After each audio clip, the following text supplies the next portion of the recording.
I've got about half of them up. Hold on, it's requiring me to sign in again. Okay, good. We got a couple other people here. Okay.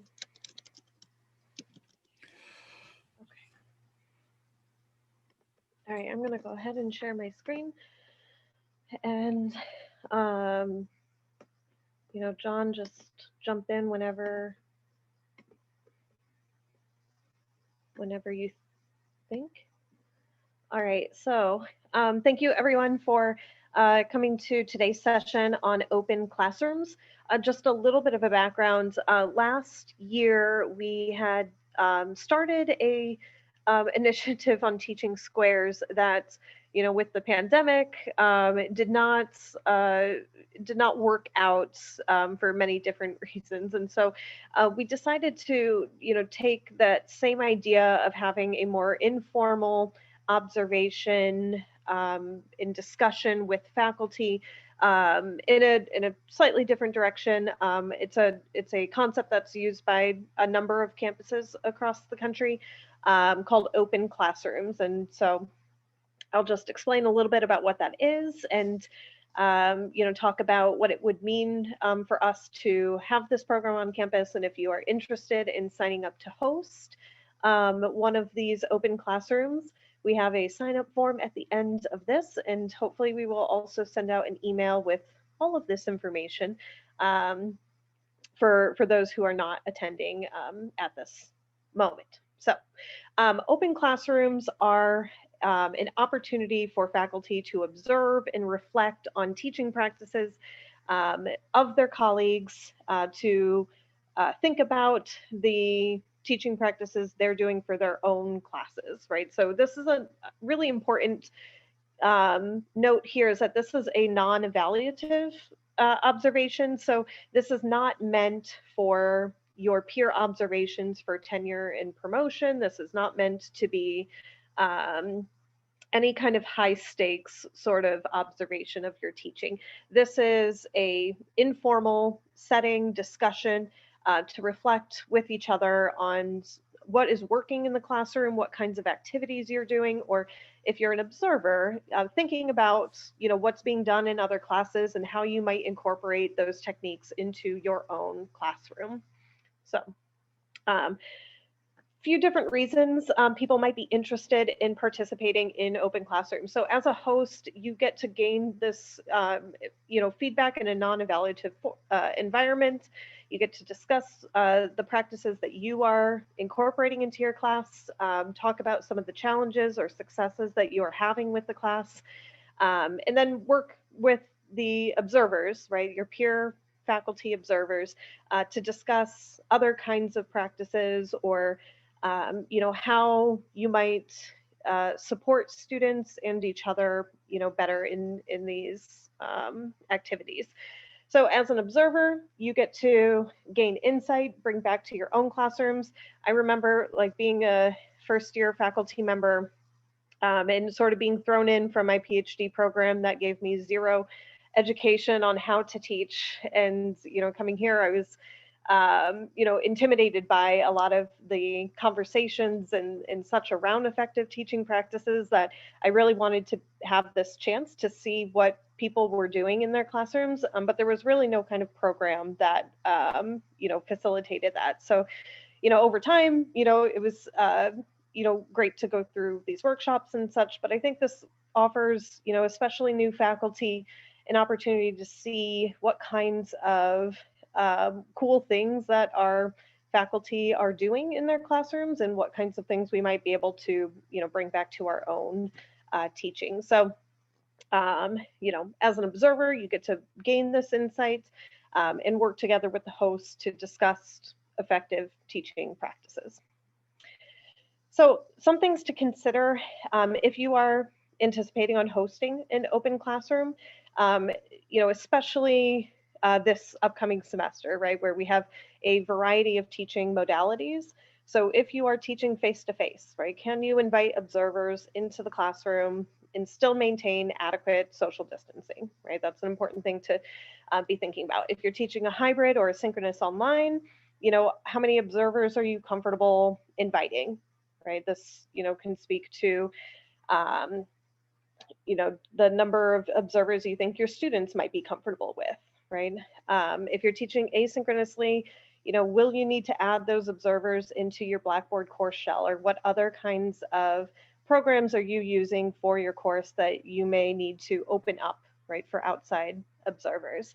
Another important thing to think about is comfort of students. So will inviting observers, will that alter the classroom environment in such a way that students will be uncomfortable participating in their normal, um, capacity? Are the students, they gain a lot of connection with us as instructors, and they may not feel weird about showing their bedroom or their living space with you as a professor, but then when you invite outside observers into the classroom, that might change their comfort level. And so one thing, or a couple of things you can do is, allow students to turn off their cameras, for that particular online meeting. But also just being very open with your students about your participation, and why you might be interested in engaging in this open classrooms program, and what kind of insight you might gain. And I think that, in a lot of ways, drawing students into this idea that, like, you're not just standing up there or on the other side of the screen, you know throwing content at their face, right? But that you're interested in making this experience a valuable one for them.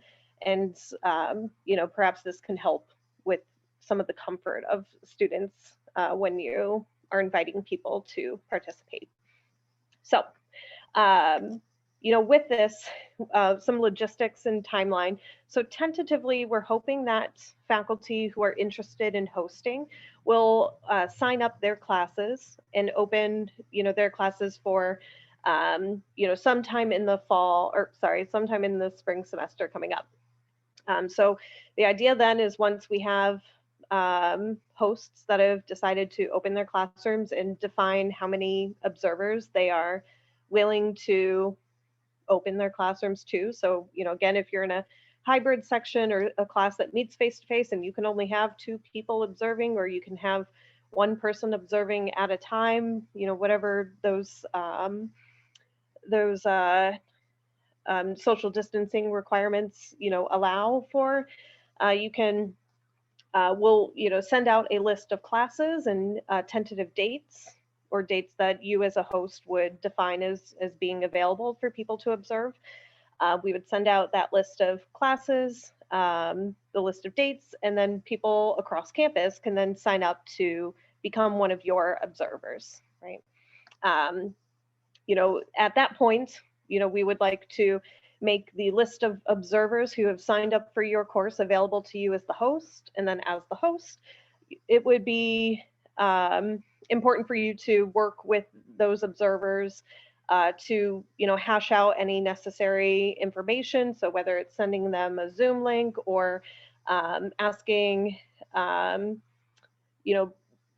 observers to be added into your Blackboard shell, however it is you are inviting people to observe your work. And then setting up some kind of time following the observation period, whatever that period is that you define, to have an informal discussion, likely virtually, especially with the weather. It's probably not appropriate to do an outside meeting.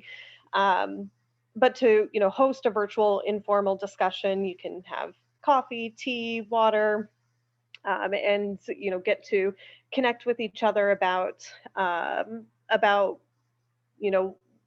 what kinds of activities and practices you enjoyed doing in the classroom, and perhaps any benefits of altering some of those activities. So we do have Joanne O'Toole created a prompts and protocol guide for people who are hosting and people who are observing. So to think about some of the ideas that you want people to, specifically look for in your class, or what each other hopes to gain out of the activity. So that way, everyone kind of has a shared understanding going in that, this is not to be critical, but this is to be helpful and to be working together to uh, uh, discuss what everyone's doing. So following right that observation, right, again, having that kind of informal meetings really important to talk about, some takeaways and such. And I'm sure that SELT would love to hear about everyone's experiences, maybe in a podcast or a spring breakout session. So that is our plan. So I do have here a sign up for the open classrooms. I have the link as well as the QR code. So we have, the option for faculty to offer up to 2 of their classes. So in that form, it'll ask you which classes, the modality that class is being offered in, and how many observers and dates that you would be comfortable having people attend your class. So, it could be the case that, you want to have a more intimate, conversation with people. So you might just want to invite, 4 or 5 people, right, to observe your class. And then you can have that informal meeting together. In an online asynchronous course, you could have, up to 10 or 15 people, but you want to think about, again, what you as a host will want to gain from this experience. And so if that is, um, having that time to discuss with a small group, then, you can do that by just selecting fewer potential observers. So that, So Maggie, there was a um, request for the link in the chat. I was yes, just I can looking do for that. the. Can I do that right here? Hold Mhm. on, I think I can do that. Yeah. You could also aim your smart camera at that QR code, and it should open up as well. This is good. Let me see. I put my chat away. There it is. Yeah. There you go, Nasha. Any questions?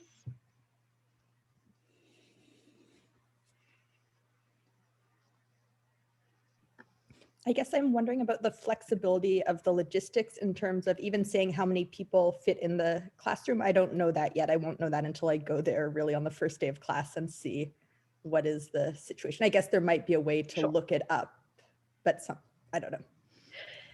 I don't know if they've updated the room capacities, on the schedule on the website for. They may have. I know there was a spreadsheet they sent out sometime in the summer that had Right. room Right. capacities, but Yeah, I know the website lists the normal capacities as well as what technology is in each room, but I don't think they adjusted that. Maybe they have. oh, there is the spreadsheet. Okay, so we could use that for the maximum size, I guess. Yeah, I think it might be. I think you're right. It's probably important to have that information before you sign up. I guess I'd ideally would like to get this on people's minds before classes begin, because once classes begin, I think things get to be a bit more trickier to add into the schedule and so forth. So I imagine I'd have to go check to see if I could find that email about room capacities. Casey put it in the link in Oh, chat. you did one. Oh, Yeah, Thank you, Maggie. Casey. You're welcome. I put the Google sheet and I noticed when I was looking at it, it was updated at the end of October, so it should be pretty current. Okay. Nice. Nice. Awesome. I guess the other thing is we also don't know yet how many students exactly will be in the Right. class until the end Sure. of ad drop. Sure. So yeah, I think probably to be, safe, probably expect I don't know. I suppose I'll, if you have, the roster now and you have, a cap, that's, I would play it safe and pick the, most students that could be in the room and what that might look like. Yeah. Other things you could do, in case you don't want the observer, there physically in the room taking up space from, Mhm. the students. And plus, it may be the case that it's, um, difficult for the observers to all meet, in one class period at, especially if you're in face-to-face with this. You could stream your class on Panopto or Zoom and have, your observers view the course or, view the classroom session at a different time. That might be an option. I think, in a world where we are in the classroom and face-to-face, it would work out, I think, very well to, simply attend the class and then after the class, spend, an hour, together having this informal chat. But, we have to be a little bit more creative in this. So I think, Mhm. there's certainly ways that, we can, give suggestions on uh, how to have as many observers as you like within the limitations of the class space. Mm. So would you recommend still trying to do this amidst all the uncertainty if we're face to face? Like, for example, if I'm happy for people to observe my face to face classes, but if we have a 2-week pause, I don't necessarily want them to come in the 2-week pause to my face to face classes. Not that it won't also be fine, but then with the breakout rooms, it's more awkward to see what's going on. Like, or should I just wait till the fall? Well, again, there are always options of letting people attend asynchronous or remotely. If you stream your class, whether you're in person or whether you're doing it synchronously, it shouldn't matter that much. And the option of using recordings would be Mhm. another way. I think now is an especially important time, which is why I've been trying to do this for, well, certainly I've been trying for 2 Yeah. years to get this through cold. But I think especially since March, now's the time when we're experimenting with new things, that sharing what we're doing and getting feedback from other people and suggestions is an especially important time to hear ideas from other people and to share ideas with other people. And I would just kind of add, as someone that will probably sign up to be willing to come visit classes, that, I think any of us are going to be pretty flexible if things go on a pause or if things get changed around in your course for whatever reason. Just giving us a heads up, we adjust. Not any different to me than when I do peer evaluations for our junior faculty in the department. Or, yeah. And I think that's what, is kind of nice about this, this program, this activity is that, it really is meant to be, very informal. And so, if it turns out, right, that, you have a number of students who are out, right, or that you want to stream the class online, I do think that, people are willing to be flexible, right? You're opening your classroom to others. And so in some ways you get to, kind of decide how flexible, you want to be with it. And yeah, so I do think there's, some really good benefits to allowing people to see what you're doing and, get that feedback from them, now, and in the fall, right? We can do this multiple semesters. Right. A lot of schools have been doing this for years. I saw it at Duke like 7 or 8 years ago. I get emails about it, and many schools have been doing it. And it's a nice way, as long as it's being used for formative purposes and for positive purposes. We spend so much time working individually and making our own mistakes and getting frustrated when things don't work well, that, we can all learn from each other. And it would be nice if we all did more of this within departments and across the institution. And John, I'll just kind of add, when I started in 2003, within those first couple of years at least, Bill Bosch was running CELT, and it was informally an option there. And there was, if you let Bill know you wanted somebody to sit in and kind of do this informally outside of the normal reappointment review process and so forth, they come up with people.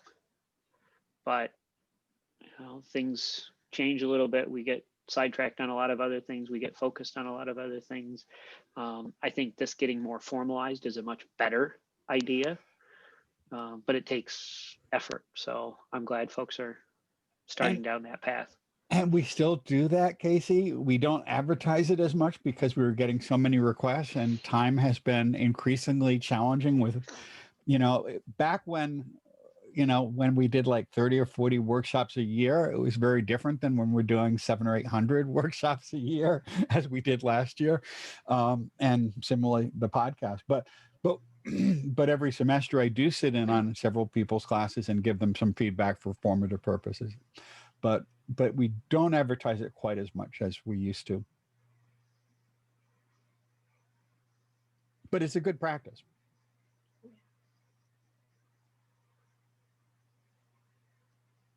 Well, I hope that if there aren't any more questions, you can reach out to me, you can reach out to John.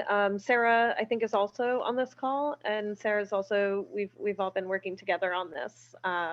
So if you have any questions, definitely reach out to us. And, if I put in a very tentative date without really anyone's feedback or any, reaching out to anybody on that date. So my thoughts were, if we could get people to sign up by next Friday, we can start to work towards inviting observers into the classes that are being opened in the following week or two, and then kind of move forward there, so we can get kind of a start right at the beginning of the semester. So unless Sarah and John have any major objections, maybe we'll talk at some point about sending out a larger email to everybody. Okay, any other questions?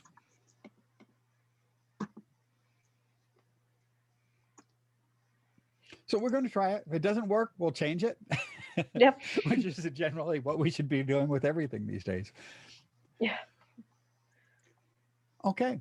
Well, I'll stop this session then and render the video, and then we'll get ready for the next session. We'll be right back. Thank you. Excellent. And thanks, All Maggie, right, for bye. all the work, and Sarah. And thank you everyone for coming.